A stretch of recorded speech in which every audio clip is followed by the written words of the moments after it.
وعلیکم سلام. یو ورور د مستحاضې ښځې په اړه پوښتنه کړې. مستحاضه ښځه محترمه د وخت دپاره د اودس وکړي، نو چې د وخت دپاره یې اودس وکړي، زه چې په هغه وخت کې چې څومره تر څو چې په بل اودس باندې په بل بې اودسۍ باندې نه وي بې اودس سوي، که دغه مرض د وجې نه چې دا وینه د دغې وجې نه بې اودس سي، پروا نه کوي، لمونځونه یې صحیح کېږي. وروره الله دې جوړ لره کامیاب اوسي. علیکم السلام ورحمت الله وبرکاته. عمر حمزه په نامه یو ورور پوښتنه کړې ده. دی داسې پوښتنه کوي چې مثلا یو څوک وي، استاذ وي، یا د مدرسې یا د مکتب استاذ وي، هغه د بېګیرو هلکانو شوق لري، نو دغه استاذ نه علم زده کول څرنګه دي؟ محترمه وروره، نو په دې خو سړی فاسق کیږي. نو ښه خبر دا د رسول الله صلی الله علیه وسلم وی العلم دین، علم چې دا دین ده. فانظروا د عبد الله ابن مبارک رحمه الله قول د رښتیا، العلم دین، علم دین ده. فانظروا، تاسې فکر وکئ، عمن تأخذون دینکم، چې تاسې دین د چا نه زده کوئ. نو دغسې فاسق سړی، او بیا دا ضرور د محترمه کم آثار چې استاذ کم صفتونه لري هغه شاګرد ته معدي کیږي.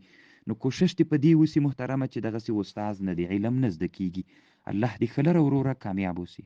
وعلیکم سلام ورحمت الله وبرکاته. یو ورور مصطفی مدني په نامه د کابل د پلچرخي ساحې نه پوښتنه کړې. دی وایي چې ډیرو انسانانو د خپل ماشومان او خپلو ښځو ته تعلیم بیخي ورکوي نه، نو زه وایي ما داسې عهد کړی چې یو د وړو ماشومانو د ښځو دپاره مې یو درسګاه جوړه کړې ده، زه هغوی ته درس وایم، او چې دوی ته زه د اسلام ټول هغه ور وپېژنمه. له کوم جینۍ زه شروع کړم؟ محترمه، د ښځو یا د ماشومانو دپاره مستقل نصابونه شته ده. اسلامي امت هغه نصابونو کې ښه ښه کارونه کړي دي، نو ته کوشش وکړه هغه نصابونه پیدا کړه چې مثلا وړوکیو ماشومانو ته یا ښځو ته سړی کوم درسونه ووایي.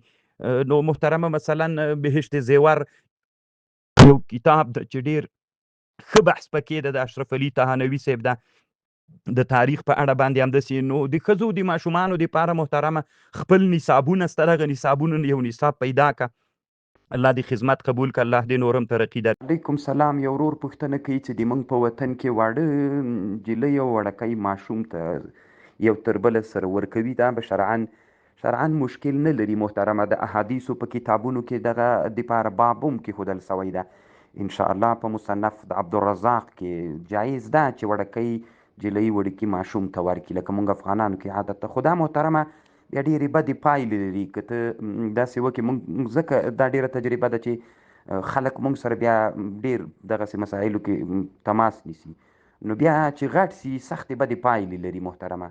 نو ښه خبر دا ده چې په وړکیتوب کې ورنکړي، کله چې غټ سي هغه وخت کې دې ورکړي. الله دې جوړ لره کامیاب اوسي. وعلیکم سلام ورحمت الله وبرکاته. یو ورور پوښتنه کړې ده چې یو سړی دا مور و پلار ته کنځا کوي، دغه مور و پلار سره خبرې کول څنګه دي؟ نو محترمه چې دی الله ته کنځا کوي، نو خدای مرتد و کافر ده، نور دا د تا خپله معامله دا ده ورسره محترمه، د تا پلار ده، پلار مور و پلار چې کافران هم ول، ته به خپله معامله ورسره کوې. ښه خبر دا ده وروره، د والدینو په اړه باندې ما تحقیقونه کړي دي، که خادمینو ورونو سره چا سره هغه تحقیقي دی ورور ته یې راولېږئ، الله پاک مو روغ جوړ. وعلیکم السلام ورحمت الله وبرکاته. یو ورور د شاه ولی الله په نامه باندې د پاکستان 400 ساحې نه پوښتنه کړې.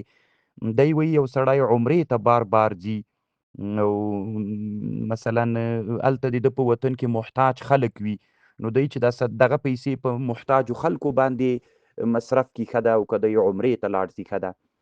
نو محترمه وروره دغه مسله په رد المحتار کې شته ده، نو دغه مسله باندې علماو مختلف اقوال نقل کړي دي.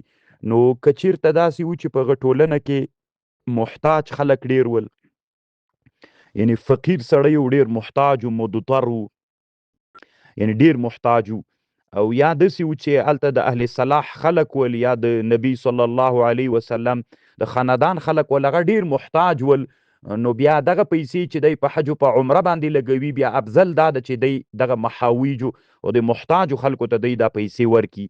شامی رحمه الله په 3 جلد کې 450 صفحه کې محترم، په 4 جلد کې په همدغه مسله باندې 450 صفحه کې په دې باندې بحث کړی ده. نو که داسې وي چې محتاج خلک ډېر وي هغه احتیاج ان اضطرار حتی رسېدلی وي نو بیا محترمه افضل دا ده چې دا په فقیرانو باندې صدقه سي او دی حج او عمرو ته ډېر لاړ نه سي الله پاک دې روغ جوړ لره. وعلیکم السلام ورحمت الله وبرکاته. یو ورور مولوي جماعت حماسي په نامه پوښتنه کړې فکر کوم دا د دوی په وطن کې دا عادت دغه ورور وایي چې مثلا یو هلک به چې کله یو څه بلوغ ته نږدې سو نو اول کال روزه به یې چې ونیوله بیا به مور و پلار ده ته په څه ورکاو یعنی نو دا خو محترمه یوه نوع تشویقېدل دي دا کتابونو کې ما نه اورېدلي لا تر اوسه نه ول اول وار مې ده چې تا نه مې واورېدل محترمه دا ښه عادت ته چې یو انسان په خیر باندې او په نیکي باندې تشویقول کیږي دا ښه کار ده الله پاک دې روغ جوړ لره وروره کامیاب وعلیکم السلام ورحمت الله وبرکاته. یو ورور مهاجر په نامه پوښتنه کړې ده یو سړی ده یو سړي باندې شی خرڅ کړ نو هغه ورته یعنې اصل یې زړه دا و چې نه یې پرې خرڅوه خو دا بل سړي ورته ویلې چې زه درته ضامن یم نو چې یې پرې باندې خرڅ کړه 2 میاشتې بعد به روپۍ درکوي اوس همغه اصلي سړی چې مشتري ده چې مکفول عنهو د هغه بندي سوی ده نو هغه مکفول له چې بایع ده هغه ته راغلی ده څه ورته وایي د کفیل ته وایي چې پیسې ته راکړه نو دی ورته وایي چې هغه خو بندي ده نو دی کفیل سوی د څه شي ده ورته محترمه د څه شي کفیل سوی ده ورته دی د مال کفیل د کفیل به نفس نو که خبر ده د محترمه دلته یو اسلامي نظام اوس شتون لري دغه مسله محاکمو ته د لاړ سي مغلته دی سره حل کی وروره نو که زه تا ته ووایم دا اوس یو تفصیل غواړي چې دی مکفول کفیل بالمال د دې مال چې پیسې به بیا 2 میاشتې بعد درکوم که دی به زه درته حاضروم که د حضور هغه وي خو بیا خو دی ضامن نه ده ځکه هغه سړی خو د ده په وس کې نه دلته بندي ده او که چیرته د مال ورته سوی چې مال که بیا د در نه که بیا زه در کوم دا خط یې وکتل سي شاهدان دې پې باندې وکتل سي نو هغه خو 2 میاشتې هغه نه دي ورکړي نو دی بیا ورکوي الله پاک دې روغ جوړ لره.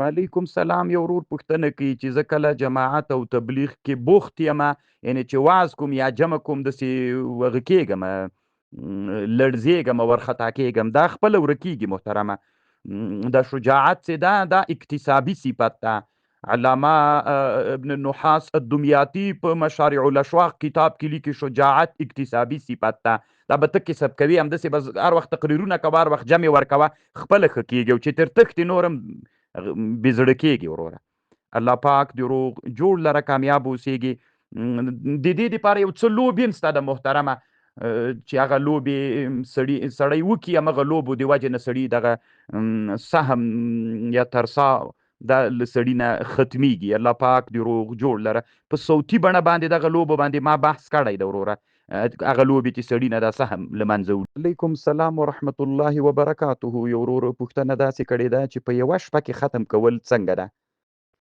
نو محترمه صحیح ده دا د سلف الصالحینو نه ثابته ده چې په یو شپه کې په یو رکعت کې قرآن ختم کړی قرآن په یوه شپه کې کول دا څنګه ده نو محترمه دی د کراهیتونو نه خالي نه ده علامه عبدالحی صاحب بعضې خلک دې ته شبینه وایي چې په یوه شپه کې بغیر له رمضان نه یم کوي نو ښه خبر دا د رسول صلی الله علیه وسلم هم وایي چې تاسې قرآن د تدبر سره ویل او له 3 شپو نه یې مخکې یا له 3 ورځو نه یې مخکې مه خلاصویه نو سنت مستحب دا د محترمه چې 3 ورځو کې وسي نو یوه ورځ خامخا محترمه د داسې ملالو ستړیا پکې راځي چې ته دا یوه شپه ټول په عبادت تیر کې بیا اکثره وخت د سحر مونځ درنه تېرېږي سبا به د ماسپښین مونځ لکه ټوله ورځ دی انسان په دا عبادت کې ډېر ملالو ستړیا په ځان باندې رانه ولي الله پاک دې روغ جوړ لره.